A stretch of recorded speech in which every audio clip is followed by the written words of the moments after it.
Hey, good morning, everyone.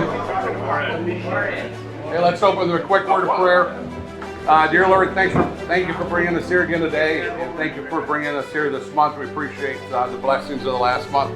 Lord, we just ask to be with Ron today as he shares with us, and just give us safe travels on the way home, be with our families and our service members wherever they may be.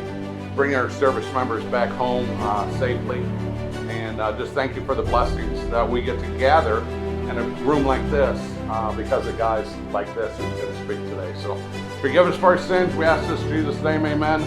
Amen. Real quick, I got to thank Craig Smith for being here last month while I was gone playing fishing above the Arctic Circle, and I'm telling you, that was a dream trip for me. My father went there in the 60s, and I got to go fish the same place he did. And it's a place I've wanted to go since I was a little boy, and that was an awesome trip. July 29th, I shared a video out, and they got shared on Cal's Corner Ministries where we nestled our boat up into an iceberg in the Arctic Ocean on July 29th. We're 5 layers every single day. Every day there's 5 layers. So it's so cool to be up there in God's creation. That up there is 400 miles, and there's no cabins, no roads, nothing. From where I started to where I ended, it's 400 miles. So it's just amazing to see that. And once again, welcome into Facebook Live. Cal's Corner Ministries is growing. It's crazy how it's growing. It's not me, it's all him, because I can't do this. And it's all Phil and Ariel's leadership group here and everything that they do. So thank you for them. Watch out for October and our next speaker. We're working on confirming him. Check out Cal's Corner Ministries on Facebook, TikTok, Instagram. One more? YouTube channel, which is, it's all over the place. So thank you once again to Phil and Ariel. And Cal's Corner Ministries, I was told I had to say this by my daughter. You know, daughters, they tell you to do something, you better. That's my youngest daughter over there. Cal's Corner Ministries, we're going on the road in a couple of weekends. Thanks, Shane, for playing Byron Center at home when I'm going to be gone. I appreciate that. Yeah, football. But wait, we're going to go out to Des Moines. We're going to film about 6 or 8 podcasts out there. One of them is going to be with a Marine major who did 3 tours of combat in Afghanistan and Iraq. And so one will be with there, and then with some other guys that have just had some trauma in their life. So today's speaker is Ron Jansen. He comes to us from West Michigan. His boys play football for South Christian, and we won't hold that against you. Sorry about that. Should have said that at the end, right? Yeah. From West Michigan, has served 6 years, 2 tours of combat, and 2 deployments. Works in corporate strategy right now. Avid outdoorsman, and he's involved with numerous men's ministries. And I'm going to steal this book. Oh, sure. He wrote a book. I've read the book, and it's awesome. An otherwise healthy person. He has some back here. The books are free today because I will buy, whoever wants a book, I'll pay for them. So if you want to leave, grab a book, I got you covered. Sound good? If you're like Bill and I and you need help reading, maybe you can find a daughter to help you out. Yeah. My buddy Phil and I, our claim to fame is our GPAs together went 4.0. Yeah. Wasn't important then, no, not in the mid-70s, no. Yeah, I'm with you, brother. So how about a nice round of applause for Ron? Thanks, Cal. Thank you, Cal. I'm honored to be here just in the presence of all you guys who woke up early on a Saturday morning to come down here. So, like Cal said, I grew up in West Michigan. I grew up in a town of Dorr, which is a little bit south of Grand Rapids. Out in the country, we lived on 5 acres, across from a big dairy farm. We had, I think my childhood was a good one. I loved being outdoors, and so it was a good place. We were always outside doing something, and I also went to school at Moline Christian School. If you're driving south on 131, you'll see it off to the side. It was pretty small back then. I think there was 15 kids in my 8th grade graduating class. It's much bigger now, more metropolitan than it used to be. But yeah, that was kind of the area where I grew up. I grew up in the church. My parents are Christians and have always been very supportive. But I would say some of the messages that I came away from my childhood with, there were a couple of lies. And one of the lies was that you're alone, or I'm alone. That's what I believed. And at no point in my life have I ever been, truly alone. But I would say many of my actions and the way I've acted in a lot of cases is as if I was alone. And the second lie is that you're not enough. You're not good enough to meet the expectations of the needs of, your family, your wife, your job, your community, whatever it is. And those are two things that you might hear as I tell my story pop up again and again, and I'll share a little bit about how those have impacted my life. So, like I said, I lived a relatively normal childhood. I remember one of the first places where those lies showed up was just in school. When I came to school, I had an older sister who was, pretty academically gifted and listened to the teachers when they told her to do things. So the expectation with me was that I would do the same.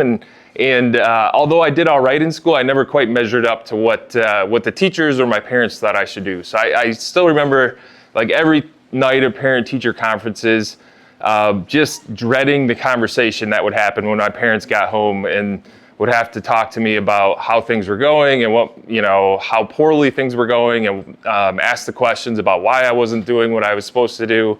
And I truly didn't know. I didn't have it. I have a little bit more insight into it now today, but back then I didn't know. And it just kind of made me feel like, okay, I'm, for whatever reason, I can't get this right. I can't figure it out. As I got a little bit older into, late middle school, going into high school, I gravitated towards sports because sports was a place where some of that shame and some of those lies didn't quite, they weren't quite as prevalent. And I felt with sports, it was something you could really, for the most part, the amount of effort you put into it is what you got out of it. As you put more effort into something, you got better, you improved, that sort of thing. I was a pretty average-ish athlete, but I really enjoyed that. And my parents were very supportive, but they're not sports people at all. So they didn't really have any expectations on me. I could just go out there and play. So I really enjoyed that. Played mostly baseball, and then as I got a little bit older, football going into high school. Had a great time doing that. So moving into high school, I'd say those same messages of being alone. One of my good friends at the time, probably who I would have considered my best friend, was, I don't know of another way to describe it other than just he was a pathological liar. He lied about, he was an only child and kind of just made up the reality of his existence with whatever he wanted to. So it reinforced that message, like, you can't rely on other people. You can't rely on him. He's not, even when he told the truth, you didn't know if he was telling the truth.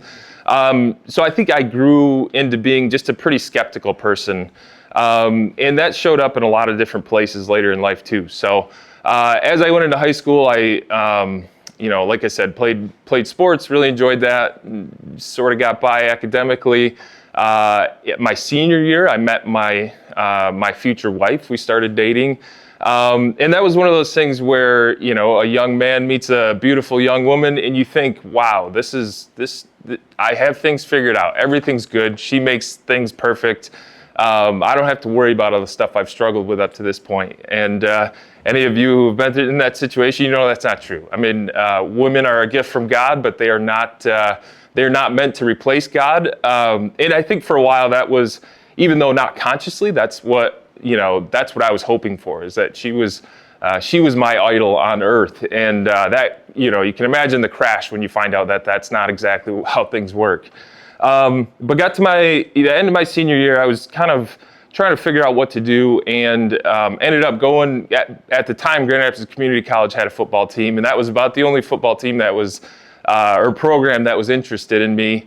So I ended up going there, and it was a little bit, it was, they call it junior college. It was reinforced for me like I was on a lower level than everybody else, and it was true. I mean, as a athlete, I was about 195-pound offensive lineman, and I wasn't growing any I wasn't putting on the 50 pounds they wanted me to really compete at a higher level. So I enjoyed my time, but my second year at GRCC, that was September 11, 2001. So I remember we had a really old school coach. His name was Fred Julian, who played back at Michigan back in the 50s, I think. And he was just a hardline guy, loved football. He got us together for practice that day on September 11th and just said, hey, there's more important things than football. Go home, be with your families. Practice is canceled. And that was when it really sunk into me like, oh, this is big. And already knew that from seeing some of the news reports and everything. But to see a guy like that who I didn't think cared about anything in life other than football, to say, hey, this is more important than football, it really sunk in. And I had considered joining the Marine Corps, for several years before that, but wanted to continue playing as far as I could. And at that point, I kind of knew my career was probably limited. So within a few weeks, I reached out to a recruiter, and that, the lie that I was alone, I acted in that moment. So I didn't talk to my girlfriend about it. I didn't talk to my parents. I didn't talk to my friends. I didn't get advice from anybody. I just went to the recruiter and told him I wanted to enlist. And then I did. I think I told everybody maybe right before I went to Lansing to get sworn in. And you can imagine like the confusion and hurt that caused, just because people are wondering like why I hadn't brought them in or talked to them about it. But in my mind, I was just going. So I joined the Marine Reserves, so then I went the next summer to my basic training, which is out in California, and then 2 months, I think, of School of Infantry after that. If you remember that time, it was really interesting because even going down to Lansing where they do the military processing and everything, the first step, there was all sorts of people. I mean, it was that had either served prior or would have probably never joined the military that just said, hey, now's the time to join, me included. And so there was like this sense of excitement of people kind of banding together because they didn't, they knew our country was attacked and something would happen, but didn't know what would happen next. So fast forward a little bit, I went to, like I said, my training in the School of Infantry, and then was back home. I was gonna, the idea is in the reserves, you do training once a month and a couple weeks in the summer. But then other than that, you work a job or go to school or whatever. I was home for about maybe just a month and a half, and got the call that we were being activated. And so that was early January 2003. And didn't know what was going on. That was the time during the buildup prior to the Iraq War. So they were sending a lot of people over to like Kuwait and Saudi Arabia. Eventually, after doing a little bit of training and processing, we found out we were going to a country in East Africa called Djibouti, which is it's kind of a funny word. Everybody giggles a little bit when they hear it, but it's a small country around Ethiopia, Somalia, that area, kind of across the Red Sea from Yemen. So it's a very unstable part of the world, but that country is relatively stable. And our role there was force protection. So we were on guard duty, which was fine. It was interesting, but got very, very boring after a while. It was hot and it got hotter the entire time. I think we got there in February, and we left Michigan in February and went to this place that was like 85 degrees and humid. So it felt oppressively hot already. And then it got hotter progressively through the time we were there.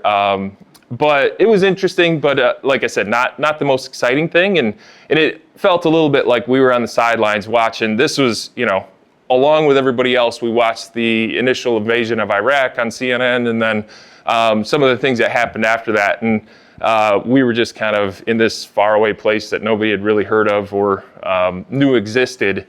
But after 7 months or so, we finally got our replacements in. We started to doubt whether anyone would ever replace us and we'd be there forever. But finally we got that and came back. So from that point, I got back, enrolled in school, was working full time for a company in Grand Rapids.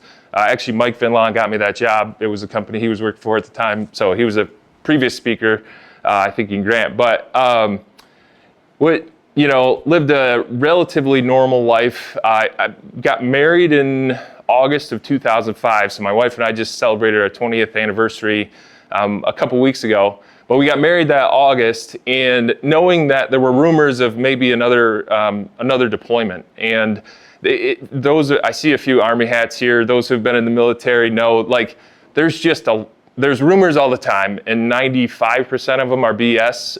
But there's a 5% of truth in there, and you got to try to use all your powers to decide to determine what's truth and what's not. But we'd started, the volume of rumors started to increase, and we thought, okay, this may be happening. So it actually, was married for probably 6 months or so when we found out that we would be deploying a second time, and this time to Iraq. So this was a much more intense training that we did for that. It was about 4 months. We went out to California, and by that time, this was 2006, so it's 3 years into the Iraq conflict.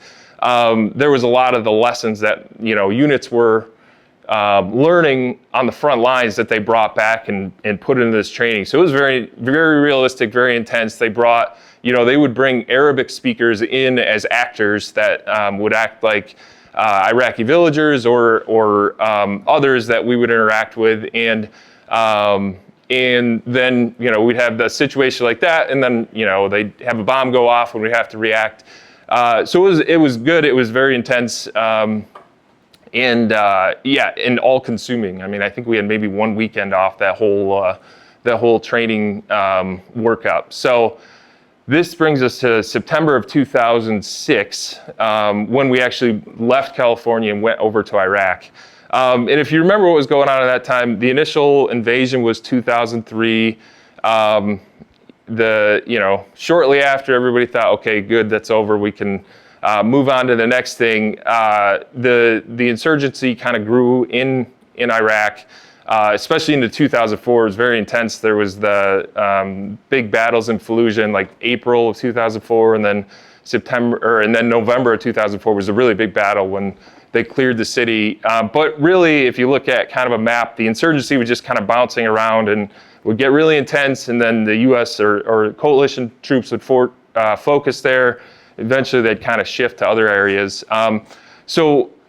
Also during that time, some of the outside insurgents, like from Al-Qaeda in Iraq and others, they were openly trying to start a civil war between different factions in Iraq. So they would bomb a certain, sacred place or a mosque and or do other things. And so Baghdad at that point was basically in a state of civil war. And then where we were going to in Fallujah, they weren't fighting against each other as much. They were all fighting against the Americans. So it wasn't really much better, but just different. So we got there in September 2008, and it was, 2006. Right before we got sent over, I didn't mention I was promoted to squad leader. So I was a corporal, which is an E4, not a high rank by any means. But our platoon commander told me he was putting me as squad leader. So that really added to the intensity of it for me, because I was going to be responsible for a squad of 13 Marines and one marginally okay Navy corpsman with us. He was okay. He was all right, but we had some really good corpsmen. This one was maybe not that.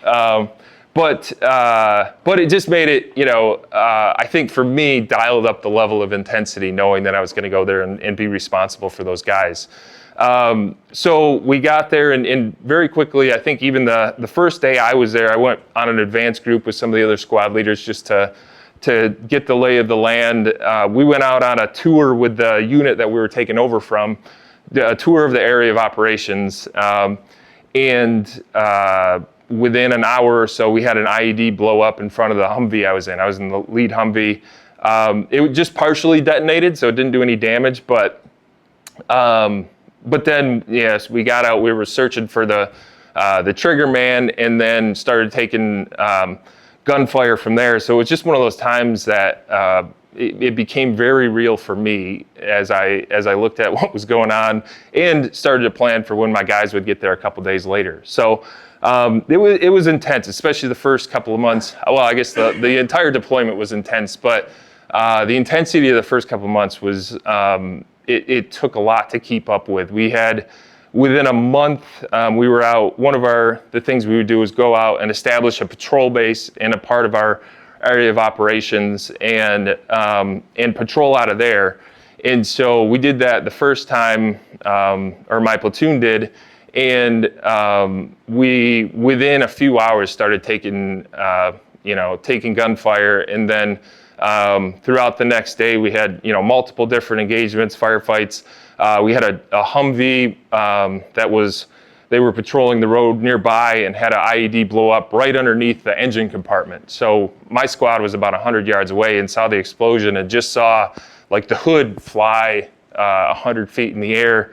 And then we kind of rushed over to help support, but thankfully it blew up under the engine and not where the Marines were there. But the next day, the quick reaction force was coming out. That was another squad that was kind of held in reserve to support anybody that needed it. And we were, going from kind of gunfight to gunfight. And so they were coming out to support us, and they had a IED blow up on one of their Humvees that blew up and killed 2 of the guys instantly. And then a third was thrown from the turret. I think both his legs were broken, but he was still alive. So it really just, I think losing somebody in combat is difficult because it's not just the friend or the person that or your ally, somebody that's on your team and fighting with you. But it also just, I think it's really sinks in your mortality and how that, I think as a young Marine, you think you're invincible. It's just probably most 18 to 25-year-old people think they are. It's just the way it is. And to see that happen was a real, had a real impact for everybody. And later that day, we actually got pulled out of that mission. The battalion commander, I think ordered us out to go back and there was a part of us for me, a part of me that was, angry. It's like, we came here to fight, let's fight. But I also felt like the relief of that, like, okay, we can rest. Like, it's been a hectic 36 hours. And it'll feel good to just, decompress a little bit. But we went back out like a day or two later and had some of the same experiences. We started to get a sense of the insurgents' tactics, so we could get a little bit of a sense of how we could trying to think of the right word, but just basically meet them or set an ambush or whatever. And so we found some success doing that, but over the 6 or 7 months we were there, it was a lot of boring and quiet times, and then instantly something would happen. Either we'd have a bomb go off or we'd find one. Actually, that corpsman I was mentioning, I'm thankful I didn't get shot because I didn't have to get cared for by him, but he was very good. He was actually excellent at finding. So one of the ways they would explode these IEDs or roadside bombs is by running a very, very thin copper wire. It's the type that they wind around electric motors. If you've ever seen that, it's just so you could barely see this stuff, even if you're standing on top of it. But he could pick that out like 50 feet away. He'd be like, there's wire over there. We'd go check it out, and sure enough, and it would lead up to a spot in the road or the ditch. So we would find a lot of them too before they blew up, and then you have to call the EOD team to come and take care of it. But during that time, I was very thankful. No one in my squad was injured or killed, but from my company, we had 5 Marines who were killed, and probably a platoon worth that were injured or got Purple Hearts from different things. And so one of the things that towards the end of our deployment, that we experienced was that the local tribes started to turn against the outside insurgents. And the local tribes were probably, at one point, some of our main enemies. Like, they were supplying the young men that were fighting against Marines and soldiers there. But they actually started to turn against the outside forces and ally with us, which strategically was great because they knew the area, they understood the different dynamics, they knew who was, who the insurgents were and who wasn't.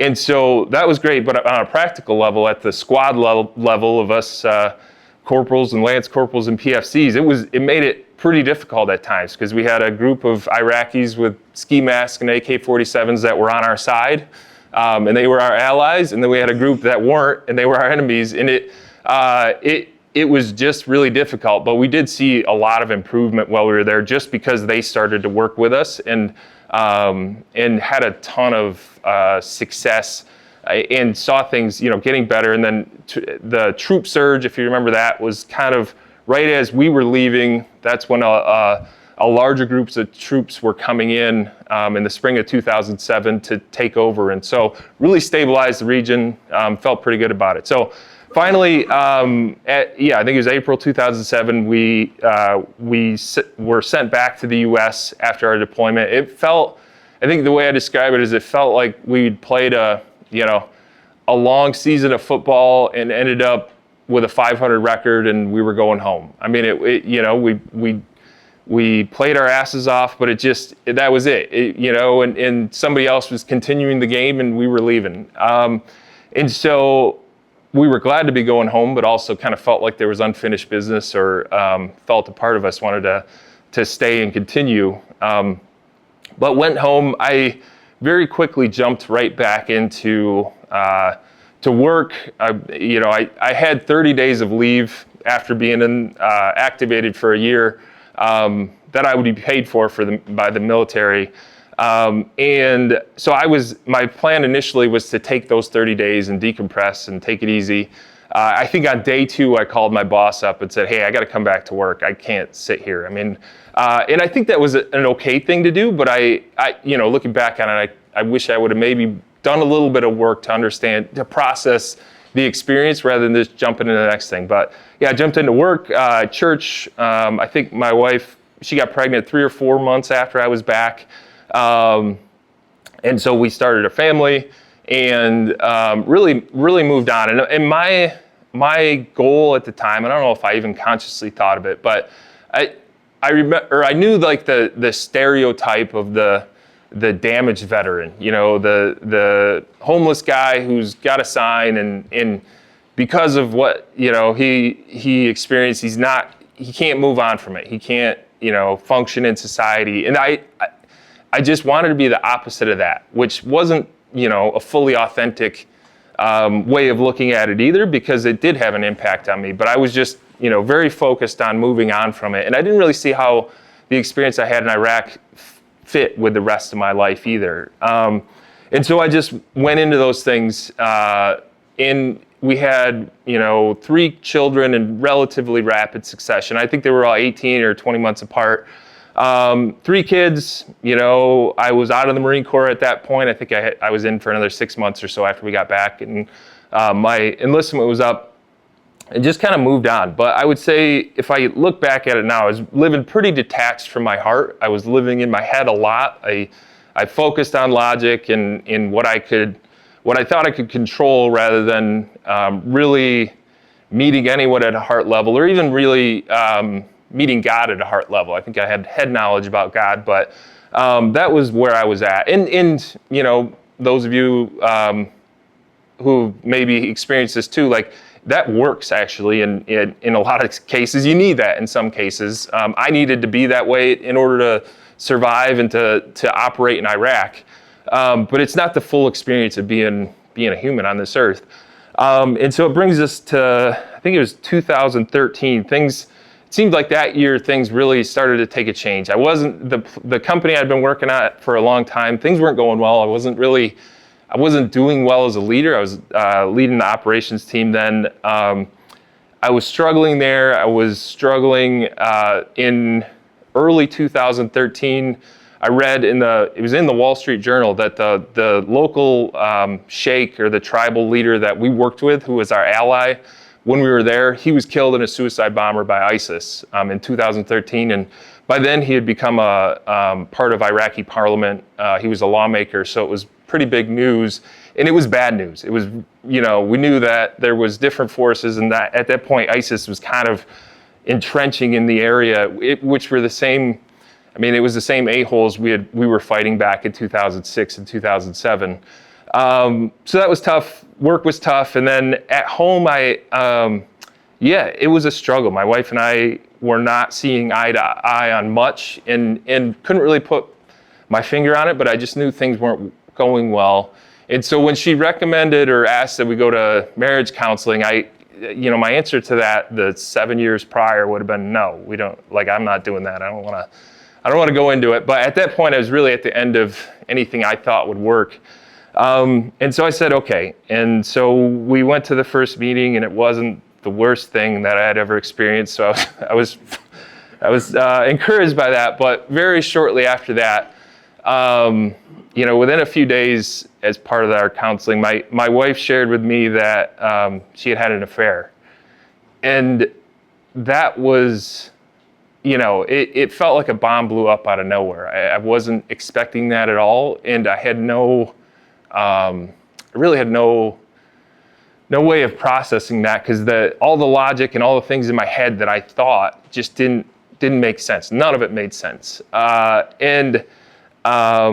That was a really, really tough time as she, shared that with me, and had to kind of let the dust settle a little bit and understand, what does this mean? What do we do? And I think both of us separately and as a couple hit rock bottom there, which is a terrifying place to be. But looking back on it, it's one of the best places to be, because you realize, I came through that very quickly, I don't know about very quickly, but I know it was November 16th. It was the second day after the firearm gun season opener. And so it was probably 2 or 3 weeks after that. But I do remember it was November 16th. I was just sitting by myself in the woods. I was alone. I was not by the other guys, and I didn't want to be. But I just remember specifically saying, God, I can't do this. I can't take this. I can't do it on my own. Because I had wrestled and tried every way I could to figure it out or make it work. But I just gave it up to God. And again, that was a terrifying place to be, but it's the first time I found peace in that moment, and probably, one of the first times in my life. And from that, we had to figure out, what do we do from here? And what do we, and my wife was committed to making things work and reconciling, and I had to think about that. And, but, to me, for whatever reason, I didn't see it as a choice. I just saw it as something that I needed to do, and to stick with it. And so, through a lot of counseling, a lot of support through, friends and family and others, we were able to start rebuilding. I mean, we really had to look at it really our marriage is over. It's done. We've got the choice to rebuild it, or we can, find something else. And I'm grateful that we did, because I think what came out of that was a much stronger relationship, much more real, and much more open to God's calling, whatever that might be. And so, that we worked through that, I think.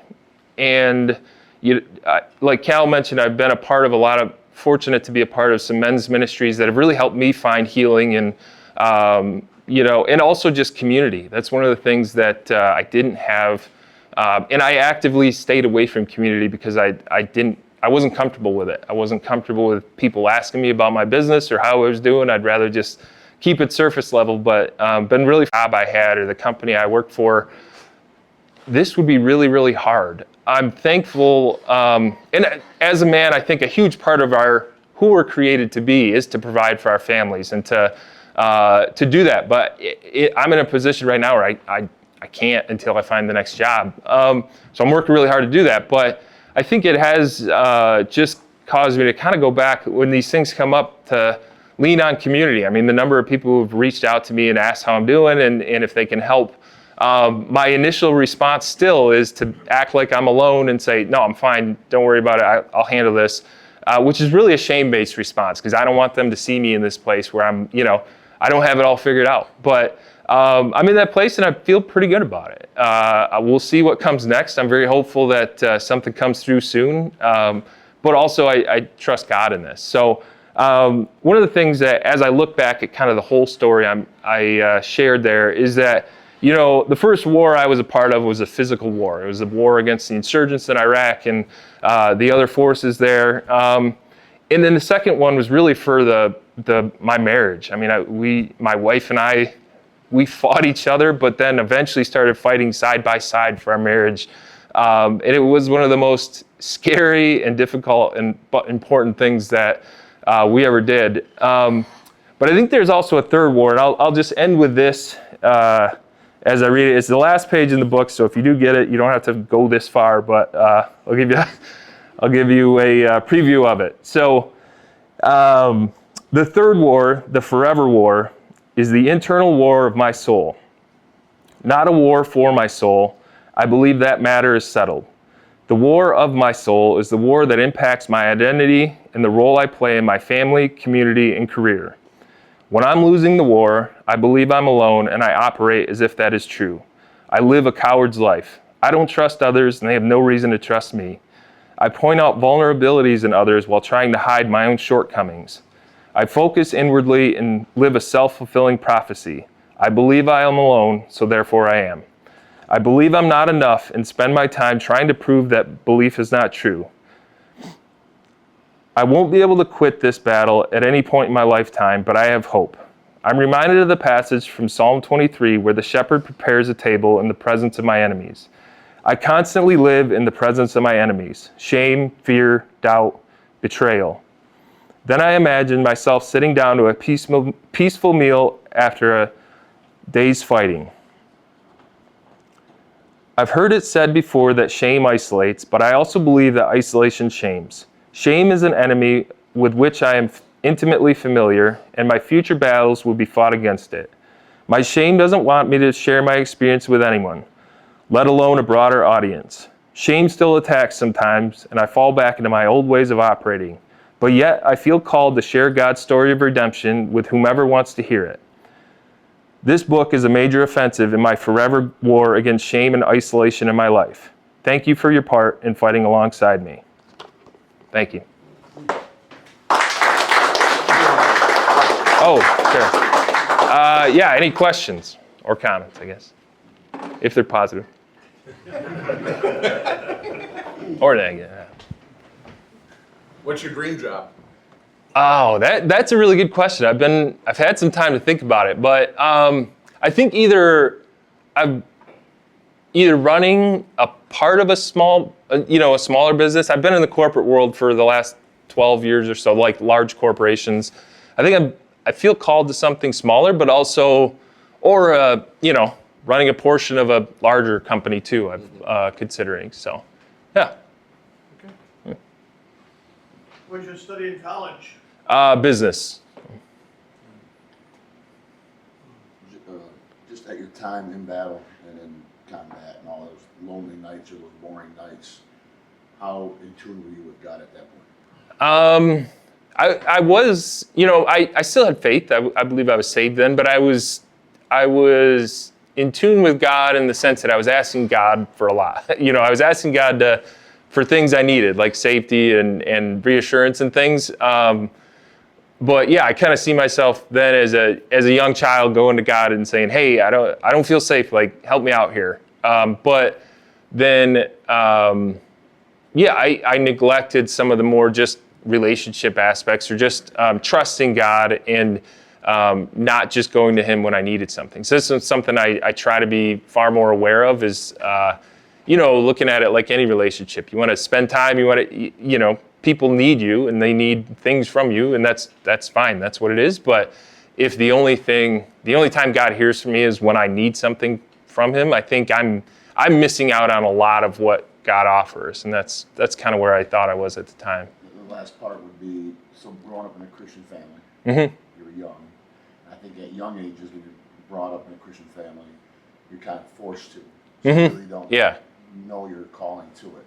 Yeah. Your battle time, you at times asked for God or thought Mm-hmm. of God then, and then your marital problems there with trying to, when was it really that you knew God was real for you in your life? Out of those three Yeah. situations?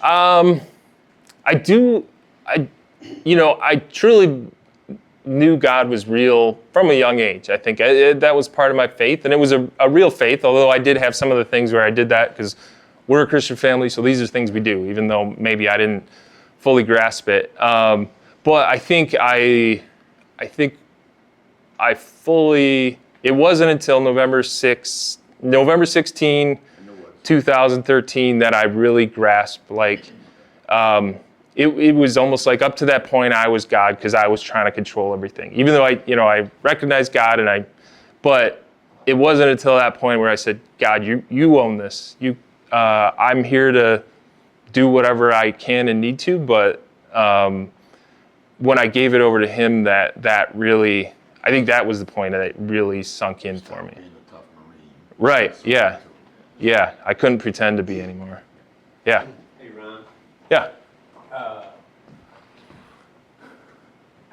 Man-to-man combat. Tell me how you hold your position currently with your relationship with your wife. Hold it as in like, How do you feel about your relationship? How do you feel about your relationship? yeah, I mean, as far as my relationship today, I feel great about it. Like I think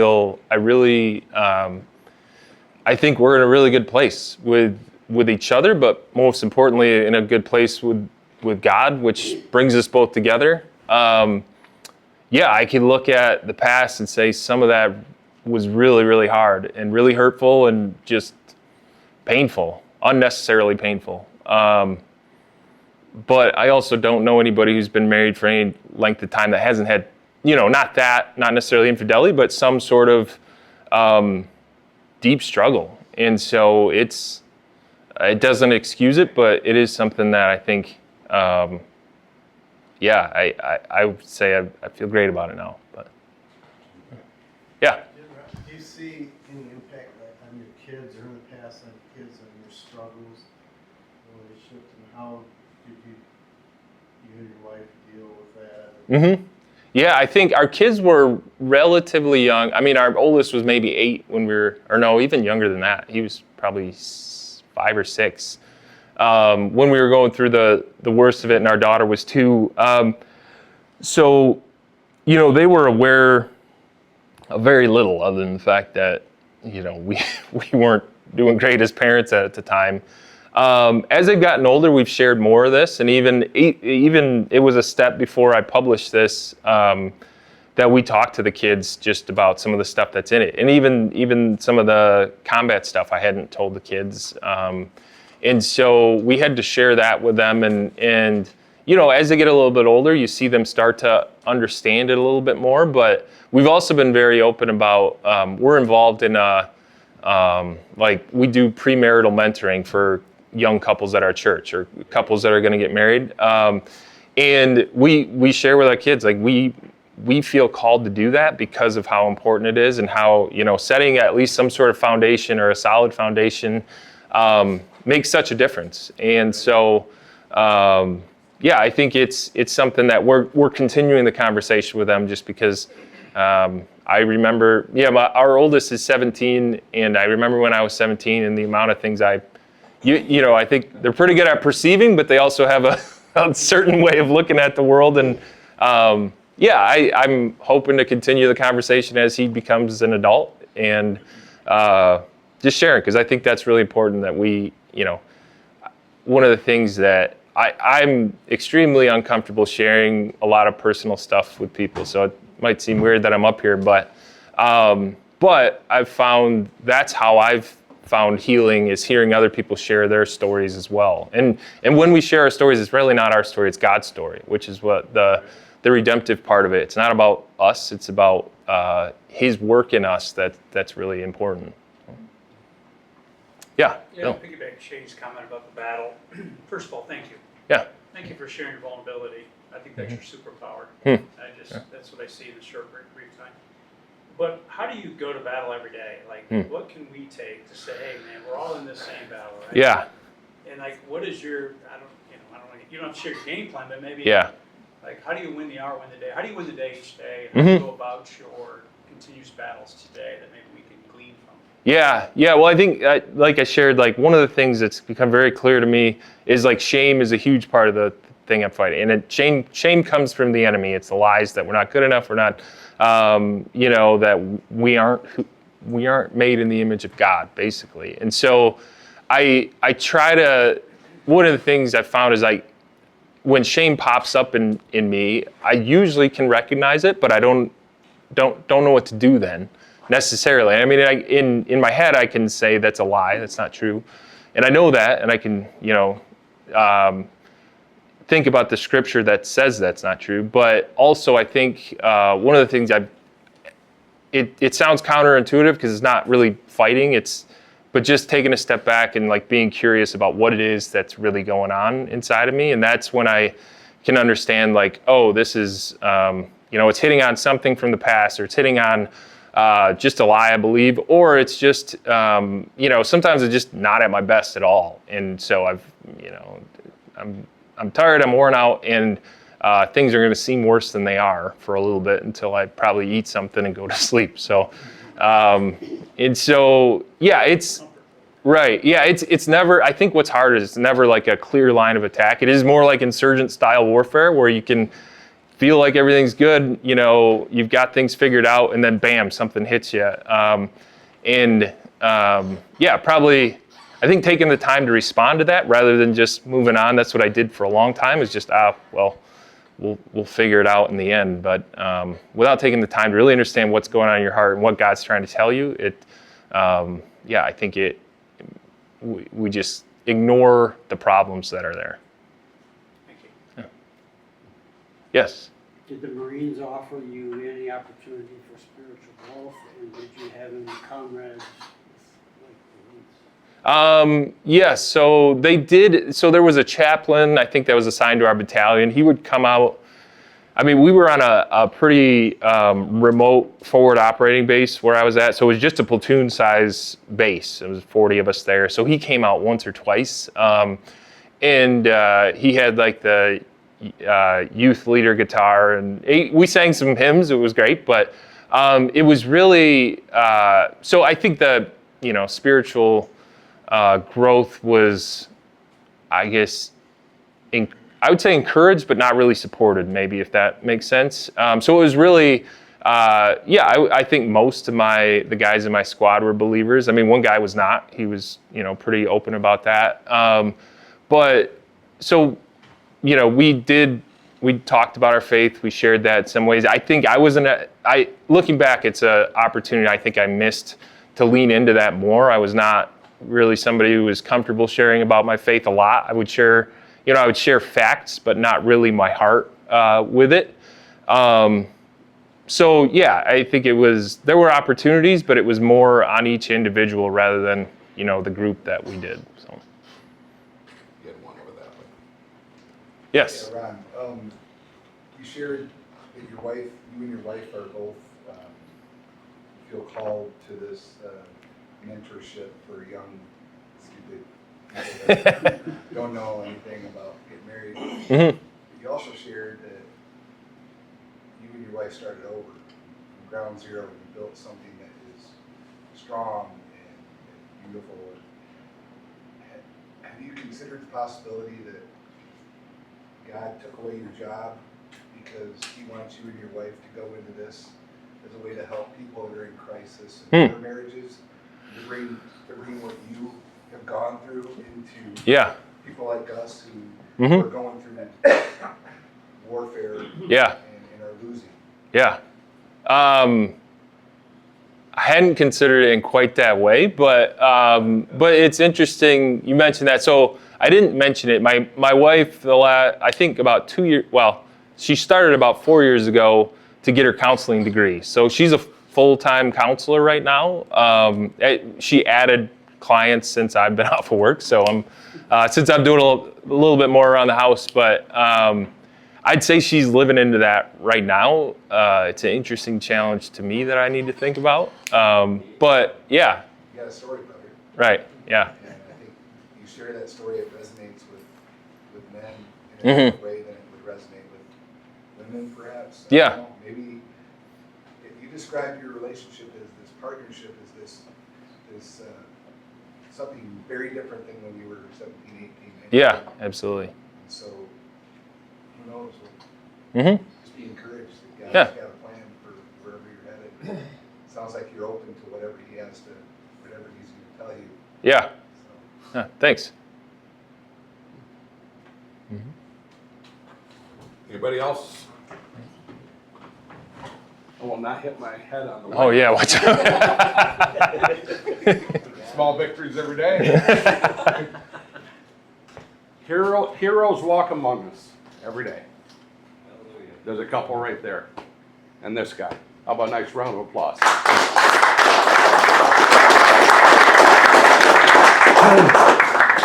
Don't forget to grab a book on the way out. They're free today. Free Saturday book signing special. Something like that. And I want to share something quick. I hate this part. Yeah. How lucky we are to live in West Michigan. And here's why. And I thought of this while you were talking. And it's a crazy story that has to do with fishing. This lodge I went to, they send an email. What do you want in a guide?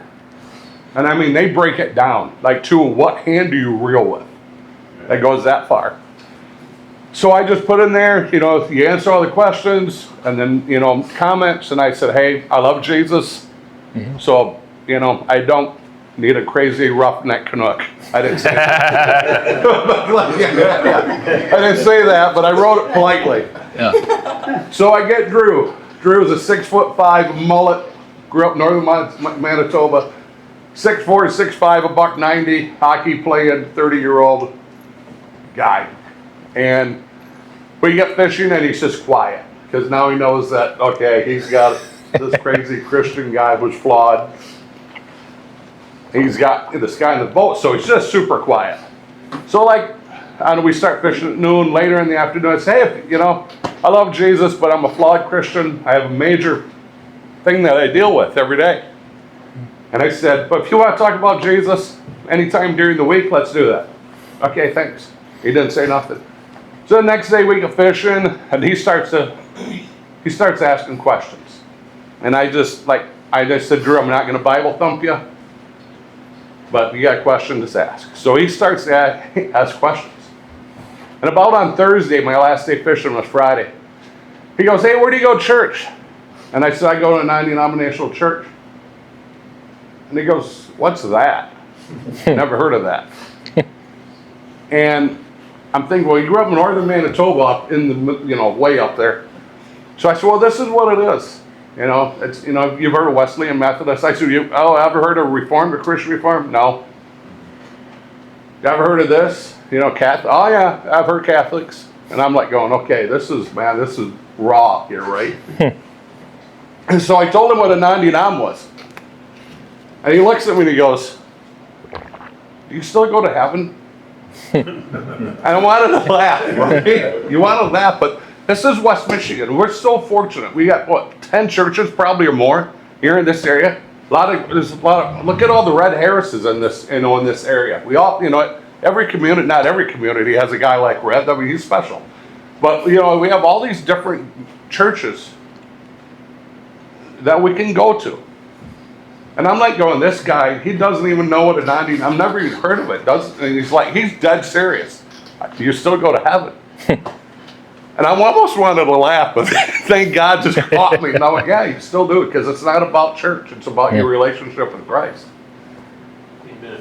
Yeah. And it's just like, you know, so when I left, you know, it's just like, hey, you know, thanks, you know, on Friday morning or Friday afternoon, and I'm done fishing. I just said, hey, Drew, thanks for your time. Thanks for working so hard to, you know, help me get some of the, you know, catch one of the 2 fish I wanted to catch. The other one I lost twice. But, yeah.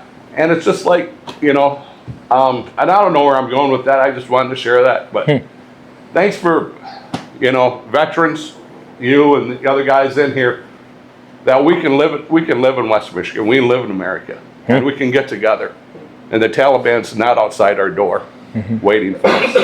So just thank you for your service, and yeah, and pray for Drew if you think about it, because he's up there. He's got no clue about about the Bible and all that, because he just wasn't raised that way. I just wanted to share that. Once again, grab a book on the way out. They're free today, and thanks for coming out. We'll see you in October. All right.